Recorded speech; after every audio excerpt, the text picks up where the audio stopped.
အားလုံးပဲမင်္ဂလာပါရှင် KK Real Estate က KK မဲဖြစ်ပါတယ်ရှင်။ကြိုင်တို့ရဲ့ KK Real Estate မှာအိမ်ချမ်းမြေနဲ့ပတ်သက်တဲ့ကြိုင်တို့ရဲ့လူကြီးမင်းတွေပြန်လည်ရောင်းချင်ဝယ်ချင်တဲ့ customer တွေကနေမှအမေးများတဲ့မေးခွန်းလေးတွေသိလို့တဲ့အကြောင်းအရာလေးတွေရှိရပေါ့နော်။အဲ့ဒီအကြောင်းအရာလေးတွေကိုကြိုင်တို့ကအိမ်ချမ်းမြေနဲ့ပတ်သက်ပြီးသိတဲ့ update အကြောင်းအရာတွေဘုဟုတုတ္တတွေကို KK Real Estate ကနေပြန်လည်ဝေမျှပေးသွားမှာပဲဖြစ်ပါတယ်ရှင်။ပထမဆုံးအနေနဲ့လူကြီးမင်းတို့ကိုပါမစ်မြေနဲ့ခရမ်းမြေဆိုတာဘာလဲဆိုတဲ့အကြောင်းအရာလေးကိုဆွေးနွေးပြပြပေးသွားမှာပဲဖြစ်ပါတယ်ရှင်။မြေဝယ်ခြင်းနဲ့လူကြီးမင်းတွေအနေနဲ့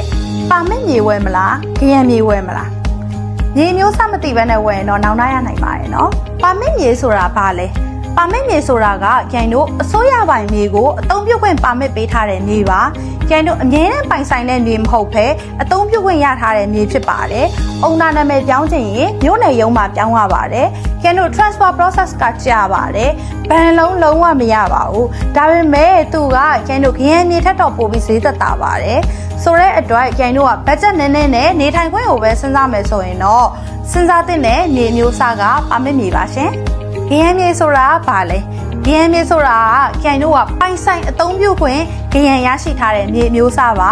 တတ်မှတ်ထားတဲ့တက်တန်းတွင်းမှာကျန်တို့ကပိုင်ဆိုင်အသုံးပြုနိုင်ပါတယ်ခရမ်းမြေကကျန်တို့ owner transfer လုပ်ရလွယ်ပါတယ်ဘဏ်လုံးလည်းလျှောက်ထားရရှိနိုင်ပါတယ်ပြီးရင်ကျန်တို့ legal security အရပုံမြင့်တယ် resale value လည်းပုံမြင့်တတ်ပါတယ်သူကပါမစ်မြေထက်ဆိုင်ရင်တော့ဈေးနှုန်းပုံမြင့်တတ်ပါတယ်ကျန်တို့တွေ invest လုပ်မဲ့သူတွေနောင်ရေးအတွက် access ပိုင်ဆိုင်ထားခြင်းတဲ့သူတွေကတော့ခရမ်းမြေကိုပို့ပြီးတော့ရွေးချယ်တင်ပါတယ်ရှင်နောက်ဆုံးအရေးကြီးဆုံးအချက်ကတော့ပါမစ်မြေပဲဖြစ်ဖြစ်ခရမ်းမြေပဲဖြစ်ဖြစ်ဝယ်ယူမယ်ဆိုရင်တော့ကျန်တို့ owner နာမည်စစ်ပါမြေစာချုပ် original စစ်ပါပြီးရင်တို့ရုံးလုပ်ငန်းကို verify လုပ်ပါ road asset တွေစစ်ပါရှင်ပို့ပြီးသိချင်တယ်ဆိုရင်တော့ comment မှာ lens လို့ရေးခဲ့ပေးပါကျန်တို့ကလူချင်းမင်းတို့ချက်ပေါက်ကိုပို့ပြီးတည်ကြတဲ့အချက်လက်လေးတွေပို့ပေးလိုက်ပါမယ်ရှင်